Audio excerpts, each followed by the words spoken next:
Hi hello friends, welcome back to my channel. ఈ రోజైతే మనకు నిజంగానే సామాన్యులు రాబోతున్నారా? ఆ సామాన్యులు అంటే బిగ్ బాస్ కానీ స్టార్ మా దృష్టిలో కానీ ఇంకా మన అంటే జనాల దృష్టిలో కానీ సామాన్యులు అంటే ఎవరు? ఒక ప్రోమో అయితే రిలీజ్ చేశారు మనకు స్టార్ మా వాళ్ళు. నిజంగా అంటే వాళ్ళు రిలీజ్ చేసిన ప్రోమోలో వాళ్ళ దృష్టిలో సామాన్యులు ఎవరు అనేది కొంతమందిని అయితే మనకు ప్రోమోలో వేశారు. ఎవరు అంటే ఆదిరెడ్డి గారు, అలాగే తమన్నా భరద్వాజ్ అంటాం కదా, అంటే హీరోయిన్ కాదండి, ట్రాన్స్జెండర్లో వచ్చింది కదా ఆ అమ్మాయి. ఇంకా వచ్చేసి మన పల్లవి ప్రశాంత్, ఇట్లా ఒక నూతన్ నాయుడు, కొంతమంది ఫొటోస్ వేశారు వీళ్ళు సామాన్యులు అని. కానీ కొంతమంది విమర్శకులు ఏమంటున్నారంటే వాళ్ళు సామాన్యులు కారు, వాళ్ళకి ఆల్రెడీ యూట్యూబ్లో ఫాలోవర్స్ ఉన్నారు, ఇన్స్టాగ్రామ్లో ఫాలోవర్స్ ఉన్నారు, పల్లవి ప్రశాంత్ కూడా ఇన్స్టాగ్రామ్లో ఫాలోవర్స్ ఉన్నారు, ఆదిరెడ్డికి కూడా ఉన్నారు. సో అంటే వీళ్ళు ఎలా సామాన్యులు అవుతారు? అంటే సామాన్యులు అంటే మరీ అంత ఫేమ్ ఉన్న వాళ్ళని తీసుకుంటారా, అంటే నార్మల్ పీపుల్స్ని తీసుకుంటారా అనే క్వశ్చన్స్ అయితే చాలా మంది దృష్టిలో ఉన్నాయండి. కానీ ఇప్పుడు ఒక మాట చెప్తాను నేను.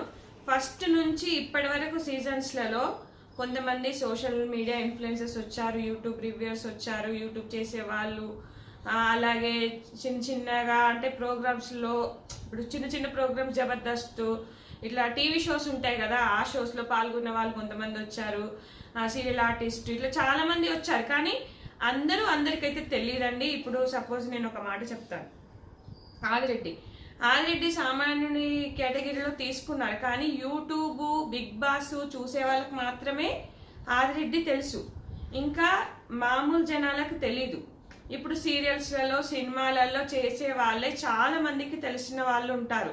కానీ యూట్యూబ్ కానీ సోషల్ మీడియా కానీ ఇన్స్టాగ్రామ్ కానీ చిన్న చిన్న షోస్ చేసిన వాళ్ళైతే అందరికీ తెలియదండి. మా అంటే వాళ్ళ ఫాలోవర్స్, అలాగే వాళ్ళ సబ్స్క్రైబర్స్, అలాగే ఆ షో చూసేవాళ్ళు కొంతమందికే పరిమితం అనమాట. సో వాళ్ళని సామాన్యుడి కేటగిరీలో తీసుకున్నారంటే కొంతమంది ఏమంటారంటే వాళ్ళు చాలా మందికి తెలుసు సామాన్యుడు ఎలా అవుతారని కొంతమంది అంటారు. అలాగే కొంతమంది ఏమో అసలు ఏమీ తెలియని, అంటే జస్ట్ నార్మల్ పీపుల్ని తీసుకుంటారా, అంటే నార్మల్గా మన లాంటి వాళ్ళని ఎవరు తెలియని వాళ్ళను, ఏదో ఒక జాబ్ చేసుకునే వాళ్ళు, బిగ్ బాస్ మీద ఇంట్రెస్ట్తోని అప్లై చేసుకున్న వాళ్ళు, లేదంటే ఏదో అందంగా ఉన్న వాళ్ళు, జిమ్ చేసే వాళ్ళు, ఏదో ఒక టాలెంట్, ఏదో ఒక సాంగ్స్ పాడేవాళ్ళు, ఇట్లా తీసుకుంటామన్నట్టుగా మీలో నుంచి సామాన్యుని తీసుకుంటామన్నట్టుగా మనకైతే నాకు సరే అయితే ప్రోమో వచ్చింది. కానీ నిజంగానే అలా తీసుకుంటారా, ఏమీ తెలియని వాళ్ళని తీసుకుంటారా అనేది ఇప్పుడు ఒక డౌట్ అనమాట. కానీ నాకు తెలిసినంత వరకు ఏమీ తెలియదు అంటే అలాంటి వాళ్ళని అయితే తీసుకోరని నాకు 100% అనిపిస్తుంది. వాళ్ళు తీసుకున్న లెక్క ప్రకారము ఎంతో కొంత సోషల్ మీడియాలో ఉంటూ, ఎంతో కొంత ఫాలోవర్స్ ఉంటూ, ఎంతో కొంతమంది జనాలకు తెలిసిన వాళ్ళనే తీసుకుంటారని నాకు 100% అనిపిస్తుందండి. ఏమీ తెలియని వాళ్ళు అంటే మేబీ ఒకవేళ ఏమైనా కొత్తగా జనాలలో ఒకటి క్రియేట్ చేయడానికి, అంటే బిగ్ బాస్ అంటే ఆసక్తిగా చూడడానికి ఏమైనా క్రియేట్ చేసి చెప్పలేం. కానీ నాకు తెలిసినంత వరకు 100% ఏమీ తెలియని వాళ్ళనైతే అస్సలు తీసుకోరండి. ఎంతో కొంత ఫాలోయింగ్, ఎంతో కొంత ఉన్న వాళ్ళనే తీసుకుంటారు. అలాగే ఏదో ఒక టాలెంట్, కనీసం చూడడానికి అందంగా డాన్స్ స్కిల్, సాంగ్స్ స్కిల్, ఏదో ఒక స్కిల్ ఉన్న వాళ్ళనే ఖచ్చితంగా తీసుకుంటారని నాకు అనిపిస్తుంది. చూద్దాము. కానీ సామాన్యుడు అంటే తెలియని వాళ్ళనైతే తీసుకున్నారండి. మోడల్స్ కూడా మనకు తెలియదు, మోడల్స్ వచ్చారు, కొంతమంది సింగర్స్ కూడా చాలా మందికి వెనకాల పాడేవాళ్ళు కాబట్టి సింగర్స్ కూడా చాలా మందికి తెలియదు, ఏదో ఒక షోలో ఏదో ఒక చేసిన వాళ్ళే తప్ప. అలాగే ఎక్కువగా ఇప్పుడు టీనేజ్ వాళ్ళకు తెలిసినంతగా అంటే ఈ సోషల్ మీడియా కానీ ఇన్స్టాగ్రామ్ కానీ యూట్యూబ్ కానీ ట్విట్టర్ కానీ ఇందులో ఎక్కువగా టీనేజర్స్ చూస్తుంటారు కాబట్టి వాళ్ళకే కొంతమంది తెలుసు. కానీ బిగ్ బాస్ సీజన్లో ఎలా అంటే ఇప్పుడు నార్మల్ పీపుల్స్ ఉంటారు, ఊళ్ళల్లో వాళ్ళు ఉంటారు, జాబ్ చేసే వాళ్ళు ఉంటారు, వీళ్ళు అన్నీ చూడరు. సో వీళ్ళకు తెలిసి తెలియనంత వరకు, నాకు తెలిసినంత వరకు అయితే చాలా మంది తెలీదు. ఇప్పుడు మనకు కూడా తెలియదండి. ఇప్పుడు ఫస్ట్ సీజన్ నుంచి లెక్క పెట్టుకుంటే ఇప్పుడు నూతన్ ఆయన సామాన్య వ్యక్తిగా అయితే తీసుకున్నారు. మనకు సెకండ్ సీజన్లో, అలాగే థర్డ్లో పునర్నవి కొన్ని చిన్న సినిమాలు చేసింది. ఆ తర్వాత ప్రిన్స్ యావర్ కానీ, తర్వాత మనకి గౌతమ్ కృష్ణ లాస్ట్ సీజన్లో వచ్చి ఈ సీజన్లో వచ్చాడు కాబట్టి తెలిసింది, అంతకుముందు తెలియదు. అలాగే దివి కానీ, శుభశ్రీ కానీ, వీళ్ళంతా మోడల్స్, వీళ్ళు కూడా చాలా మందికి తెలియదు. చెప్తున్న మాట, ఎక్కువగా జనాలకు తెలిసిన వాళ్ళు ఎవరంటే సీరియల్స్, సినిమాలు, టీవీ యాంకర్స్. ఇప్పుడు మనకి యాంకర్ రవి కానీ, లేకపోతే శ్రీముఖి కానీ, అలాగే మనకు శిల్పా చక్రవర్తి వచ్చింది 3rd సీజన్లో. అట్లా కొంతమంది యాంకర్స్ వీళ్ళు కొంతమందికి చాలా వరకు తెలిసి ఉంటారు, ఎందుకంటే టీవీ షోస్ చూస్తుంటారు కాబట్టి తెలుసు. కానీ మోడల్స్ కేటగిరీ కానీ సోషల్ మీడియా కానీ యూట్యూబర్స్ కానీ వీళ్ళైతే చాలా మందికి తెలియదండి. జస్ట్ వాళ్ళ ఫాలోవర్స్ సినిమా రివ్యూ ఇచ్చేవాళ్ళు, వాళ్ళు కూడా ఓన్లీ సినిమా చూసేవాళ్ళు, అంటే సినిమా ఎలా ఉంది అని రివ్యూ చూసిపోతారు చూడు, వాళ్ళు అంతవరకు అంటే ఒక 40,000, 50,000, 1 lakh, 2 lakhs, అంటే 10 lakhs. కానీ చాలా మందికి అయితే తెలియదు కదండి. ఇప్పుడు ఆదిరెడ్డి కూడా అంతే 7 lakhs, 8 lakhs సబ్స్క్రైబర్స్ ఉన్నారు.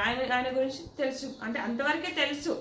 పలానా నాకు ఆదిరెడ్డి ఇప్పుడు తెలుసానంటే నేను బిగ్ బాస్ సీజన్ 3 చూసినప్పుడు నాకు యూట్యూబ్లో కొట్టాను, ఇట్లా కొడుతుంటే అప్పుడు అతని రివ్యూ వచ్చింది. అప్పటి నుంచి తెలుసు. అంతకుముందు వరకు 1st, 2nd సీజన్ నేను చూడలేదు. అప్పటి వరకు నాకు తను కూడా తెలియదు. అంటే చెప్తున్నా, గీతు రాయల్ కూడా ఏదో జబర్దస్త్లో ఒక 2-3 షోస్ చేసింది. సో అట్లా ఆమెను కూడా రివ్యూ కేటగిరీలో లేకపోతే చిన్న చిన్న చేసే కేటగిరీలో తీసుకున్నారు. అలాగే ఆర్టిస్టులు మనకి అంటే సీనియర్ లెవెల్ ఆర్టిస్టులు కానీ వీళ్ళు కొంతవరకు తెలిసి ఉంటారు. ఇప్పుడు సపోజ్ ఈ సీజన్లో ఈటీవీ ప్రభాకర్ తీసుకొని అనుకుంటున్నారు, అతను తెలిసే ఛాన్సెస్ ఉన్నాయి. అంటే చెప్తున్నా, యాంకర్స్, సీరియల్ ఆర్టిస్టు, సినిమా ఆర్టిస్టులు వీళ్ళు మాత్రమే ఎక్కువ జనాలకు తెలుస్తారు. మిగతా ఏ కేటగిరీ వాళ్ళైనా అసలు తెలియదండి. నేను చెప్తున్నా, సింగర్స్ కూడా తెలియదు. లాస్ట్ టైం కూడా ఒక సింగర్ వచ్చింది. అంటే చెప్తున్నా, ఎవరు తెలియదు. సింగర్స్ కూడా చాలా మందికి తెలియదు. కానీ సింగర్స్, ఆర్టిస్టులు వీళ్ళు మాత్రం ఖచ్చితంగా ఒక 10 members అయితే తీసుకుంటారు. ఇక మిగతా 10 members-లో కొంతమంది యూట్యూబర్స్, సోషల్ మీడియా, కొంతమంది సామాన్యులు, ఒక 3 members అంటారు. కానీ సామాన్యులలో కూడా చెప్పలేం, యూట్యూబ్ చేసే వాళ్ళు రావచ్చు, సోషల్ మీడియా ఇన్ఫ్లుయెన్సర్స్ రావచ్చు, ఎవరైనా రావచ్చు. ఇంకా మనము వీళ్ళు అని చెప్పలేము. ఇంకా బిగ్ బాస్ టీమ్ కానీ లేకపోతే స్టార్మా కానీ లేకపోతే జియో హాట్స్టార్ కానీ వాళ్ళు ఏం ఆలోచిస్తున్నారు అనేది ఇంకా మనకు వచ్చే వరకు సస్పెన్సే. ఇప్పుడు ఎలాగో అగ్ని పరీక్ష ఆ షో ద్వారా ఒక 10 episodes అయితే వస్తాయి. ఆ 10 episodes-లో మనము డైలీ ఓటింగ్ ద్వారా అయితే ఒక 5 members అయితే సెలెక్ట్ చేసుకుంటాము. ఆ 5 members నుంచి ఒక 3 members-ని సెలెక్ట్ చేస్తారేమో మేబీ.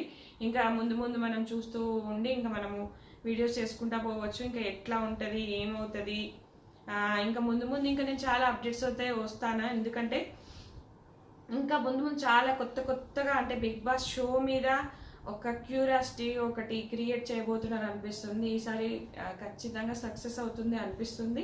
సో నా వీడియో నచ్చితే కనుక ఖచ్చితంగా లైక్ చేయండి, షేర్ చేయండి ఫ్రెండ్స్. ఇంకా నేను నెక్స్ట్ వీడియో అయితే కంటెస్టెంట్స్ ఎవరెవరు వస్తారనేది నేను ఇంతకుముందు కూడా నేను షార్ట్స్లో పెడుతూనే ఉన్నాను, అలాగే లాంగ్ వీడియో కూడా చేస్తాను.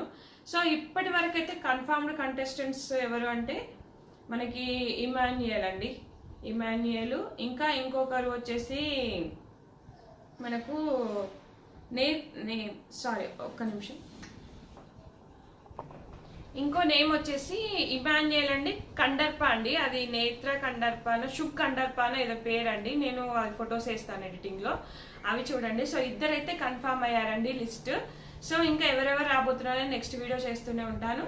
నా వీడియో అయితే లైక్ చేయండి ఫ్రెండ్స్, కొంచెం సబ్స్క్రైబ్ చేయండి ఫ్రెండ్స్. Thanks for watching.